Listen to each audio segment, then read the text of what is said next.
In this class, we'll try to learn about anticoagulants and coagulation disorder. The learning objectives of this class would be list the anticoagulants and give mechanism of action of anticoagulants, explain mechanism of action of vitamin K antagonist and heparin, list the investigations for detection of various bleeding disorders and normal values of these tests, understand the pathophysiological basis of hemophilia and disseminated intravascular coagulation, enumerate the common abnormalities of coagulation. Anticoagulants prevent blood from clotting, so they're mainly used for collection of blood sample for laboratory investigation, for preservation of blood for transfusion, for anticoagulation therapy in different clinical conditions. Anticoagulants are added to the blood sample collected by venipuncture when anticoagulated blood is required for laboratory investigations. Commonly used anticoagulants are EDTA, trisodium citrate, double oxalate, sodium fluoride, and heparin. EDTA is used frequently for hematological tests. Citrated blood is used for coagulation studies and for preservation of blood in the blood bank. Use of heparin and fluoride, that is oxalated, is limited for determination of blood gases and pH and plasma glucose respectively. The sodium and potassium salts of EDT are commonly used most powerful anticoagulants. It acts by a chelating effect on the blood calcium. Inactivates calcium by forming insoluble complex with it. As calcium is an important cofactor for blood coagulation, chelation of calcium prevents blood to clot. The chelating effect of EDT is achieved at the concentration of 1.2 milligrams of anhydrous salt per ml of blood. Excess of EDTA respective of salts affects both red cell and leukocyte morphology by causing shrinkage and degenerative changes. EDTA used in excess of 2 milligrams per ml of blood results in decreased PCV and increased in MCHC. Platelets also swell and disintegrate, causing artificially high platelet count as the platelet fragments are large enough to be counted as normal platelets.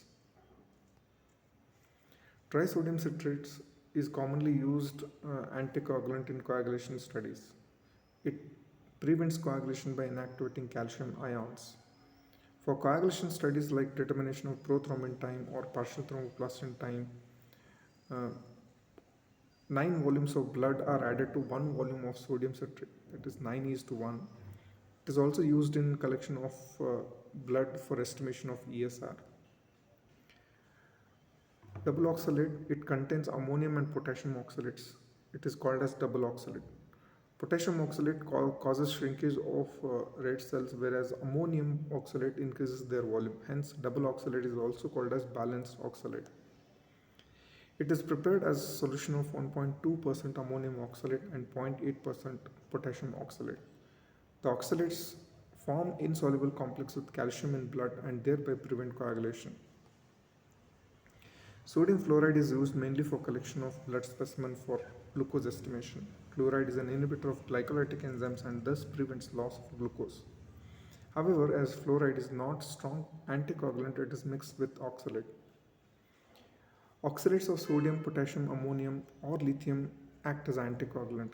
They form insoluble complex with calcium. Heparin is a natural constituent of blood produced by basophilic mast cells present in the pericapillary connective tissue throughout the body. Heparin is also synthesized by basophil and directly secreted into blood in small amount. For clinical use, sodium, lithium, potassium, and ammonium salts of heparin are commonly available for clinical use. Heparin is highly negatively charged conjugated polysaccharide. By itself, it has a little anticoagulant properties. When combined with antithrombin 3, the effectiveness of antithrombin 3 to remove thrombin increases by 100 to 1000 folds. It prevents coagulation approximately 24 hours by neutralizing thrombin. It facilitates the action of antithrombin 3. Thus, it prevents formation of fibrin from fibrinogen. The heparin antithrombin 3 complex also removes several other activated coagulation factors that include activated factors of 12, 11, 10, and 9. Usually, it is used at the concentration of 10 to 20 international units per ml of blood. Commonly is used for osmotic fragility test, blood gas determination, and pH assays. It is also commonly used in anticoagulation therapy and in preventing blood coagulation during animal experiments. Anticoagulants are used for treatment of prevention of thrombosis, that is intravascular clots.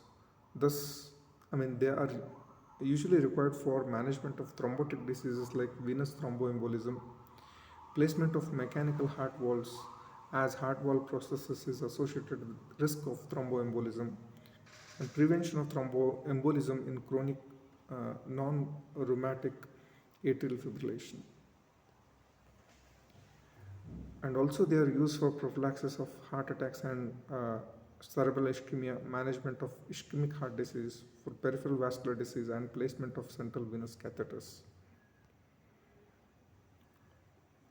The anticoagulants used in anticoagulation can be of two types, oral or intravenous.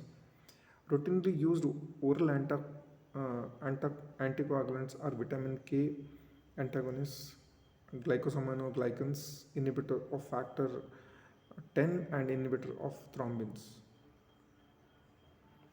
Vitamin K antagonists are commonly used anticoagulants. Warfarin, which is a coumarin derivative. Warfarin is an acronym for WAF, that is Wisconsin Alumni Research Foundation, that first synthesized it in 1942. Coumarin of WAF is named as warfarin. The four vitamin K dependent coagulation factors are 2, 7, 9, and 10. Warfarin inhibits gamma carboxylation of about 3 to 10 glutamic acid residues, especially of factor 2, that is prothrombin. Warfarin achieves this by inhibiting the reductase enzymes that cause formation of vitamin KH2. Vitamin KH2 is required for gamma carboxylation of vitamin K dependent coagulation factors. During the process of gamma carboxylation, vitamin KH2 is converted into vitamin K epoxide by vitamin K epoxide reductase. So this is the diagram showing mechanism of vitamin K antagonism. So inactivated factors gets converted into activated factors in presence of vitamin K epoxide reductase. Okay. So that also requires gamma carboxylation of glutamic acid residues, and which are inhibited by vitamin K antagonist.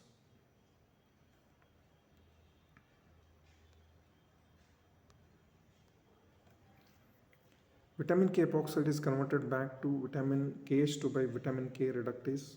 Both these enzymes are inhibited by coumarin derivatives such as warfarin. Protein C and S, inhibitors of coagulation, also undergo gamma carboxylation, and vitamin K antagonists prevent their activity by inhibiting the process. Dicumarol is another commonly used vitamin K antagonist. Glycosaminoglycans, oral heparin sulfate and iodorenyl glycosamine glycan are used as anticoagulants. Formation of factor 10 is the key step in blood coagulation. Therefore, selective inhibitor of 10 is a potent antithrombotic agent without affecting bleeding time, as demonstrated in animal models. However, its use in human is under trial. Inhibitors of thrombin. Many low molecular weight selective inhibitors of thrombin have been recently identified and they are under clinical trials. Intravenous anticoagulants. Most used IV anticoagulants are heparin and hirudin. Heparin is a glycosamine glycan. Heparin is available as low molecular weight heparin and high molecular weight heparin. Its anticoagulant activity is due to facilitation of effects of antithrombin 3. Antithrombin 3 inactivates thrombin and activated factor 10 and activated factor 9. However, heparin inhibition of thrombin is different from inhibition of activated 10 and 9. Low molecular weight heparin. Low molecular weight heparin inhibit thrombin by forming a ternary complex in which it binds with both thrombin and antithrombin 3 and facilitates the thrombin inhibition by antithrombin 3. But for inhibition of activated 10, antithrombin 3 heparin complex does not require heparin to bind directly to factor activated 9 or activated 10 in a ternary complex. Low molecular weight heparin molecules inhibit factor 10 and 9 activated. Low molecular weight heparin is an effective as unfractionated heparin for treatment of venous thromboembolism and acute coronary syndrome. It is given subcutaneously, is cost effective in comparison to IV.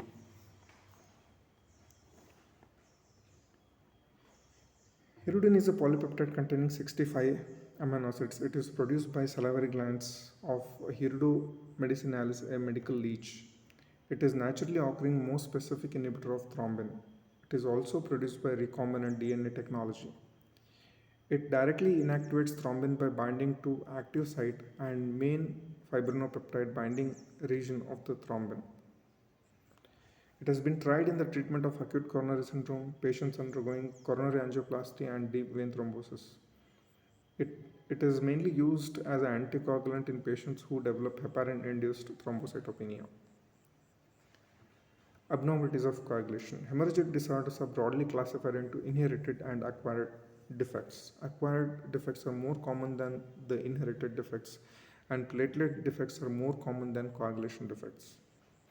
Deficiency of factor 8, which causes hemophilia, and factor 9, which causes Christmas disease, are more common inherited coagulation defects. The common acquired causes are thrombocytopenia, vitamin K deficiency, disseminated intravascular coagulation, liver failure resulting in clotting defects. Hemophilia A is also known as classic hemophilia, the bleeding disorder that occurs due to deficiency of factor 8. It is an X-linked recessive hereditary disease. Women are carriers and generally do not suffer from the disease as they are protected by second X chromosome, which is usually normal. The disease manifests with bleeding tendency, which appears in infancy, but mild cases may appear in adult life. Soft tissue hematomas and hemarthrosis, bleeding into joints leading to severe crippling hemarthropathy, are highly characteristic of the disease. In severe cases, spontaneous hemarthropathy from infancy is a common feature. Mild to moderate cases, continuation to hemorrhage secondary to trauma or surgery is the feature. Bleeding usually persists from days to weeks in spite of formation of clots. Bleeding may also occur spontaneously into tissues and cavities of the body. Diagnosis of these patients uh, can be done by prolonged activated thromboplastin time, APTT, and prothrombin time, and where bleeding time will be normal. Assay of factor 8 in plasma is diagnostic. Fractional factor 8 coagulant is actively can also be measured. The treatment consists of transfusion of fresh blood, as on storage factor 8 will be rapidly lost. Transfusion of factor 8 concentrate, fresh frozen plasma, and cryoprecipitate both contain factor 8. Attempts should be made to avoid aspirin, non-steroidal anti-inflammatory drugs, and other drugs that interfere with platelet aggregation. Christmas disease or hemophilia B. Christmas disease hemophilia B occurs due to deficiency of factor 9, that is anti-hemophilia factor B or Christmas factor. This is X-linked recessive hemorrhagic disorder. Bleeding episodes are clinically identical to those in hemophilia A, therefore this is also called as hemophilia B. Hematoma, hemarthrosis, crippling hemarthropathy can occur.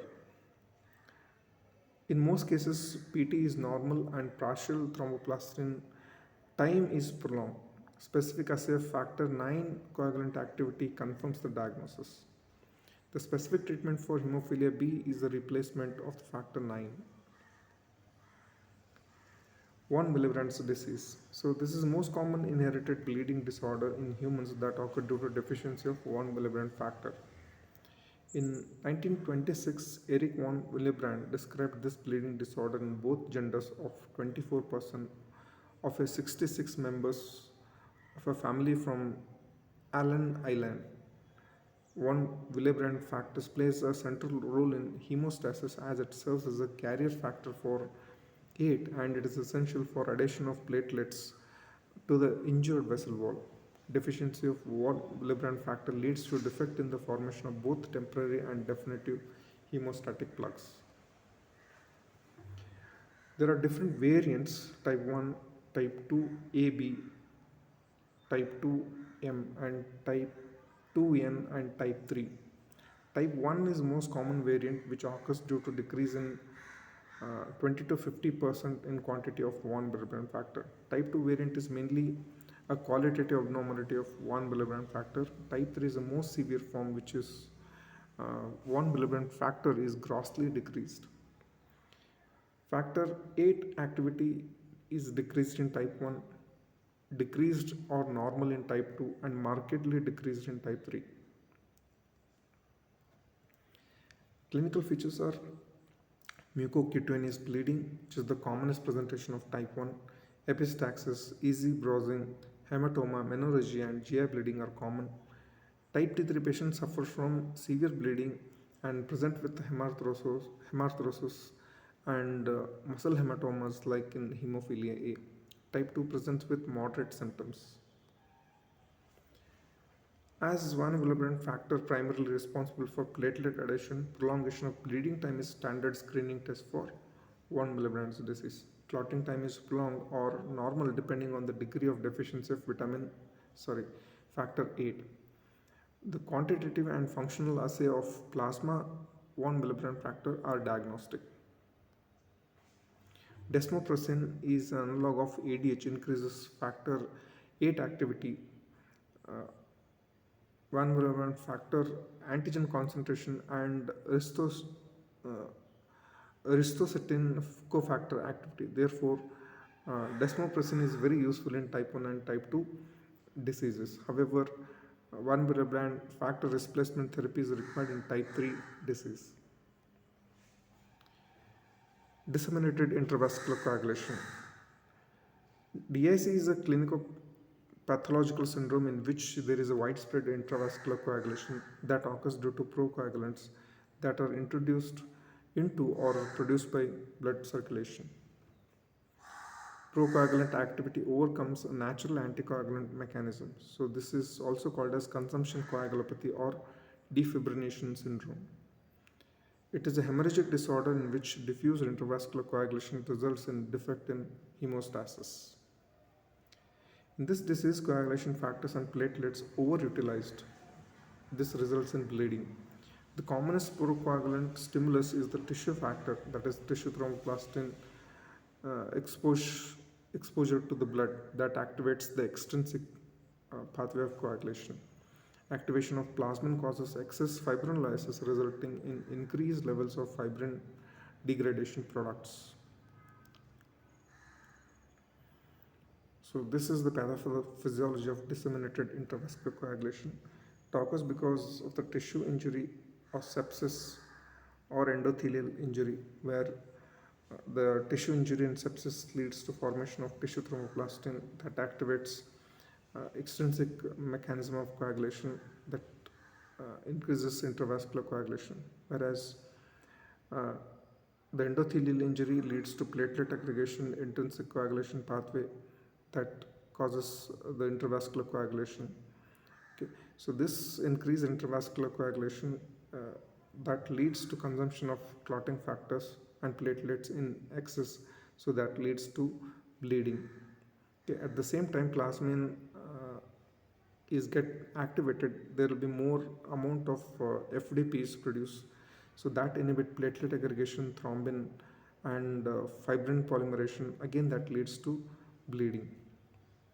And microvascular occlusion, it will lead to ischemic tissue injury and microangiopathic hemolytic anemia. The common causes of DIC are septic abortion, amniotic fluid embolism, gram-negative septicemia, fungemia, severe trauma, severe eclampsia, burns, snake bite, and sometimes hemolytic transfusion reactions. The clinical manifestation of DIC include two important features, that is multi-organ dysfunction caused by widespread microembolism and bleeding caused by consumption of platelets, fibrinogen, factor V and factor VIII. Therefore, this is also called as consumption coagulopathy. There is also activation of secondary fibrinolysis, hence it is called as defibrillation syndrome.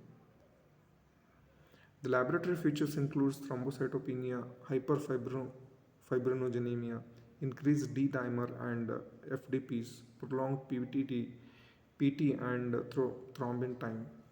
Diagnosis is usually done by demonstrating FDP in urine and decreased concentration of coagulation factor and fibrin monomers in the blood. Treatment is based on early diagnosis, elimination of precipitating factors, and replacing coagulation factors and platelets. Blood component therapy is needed for few those who bleed excessively. Thrombosis is intravascular clot.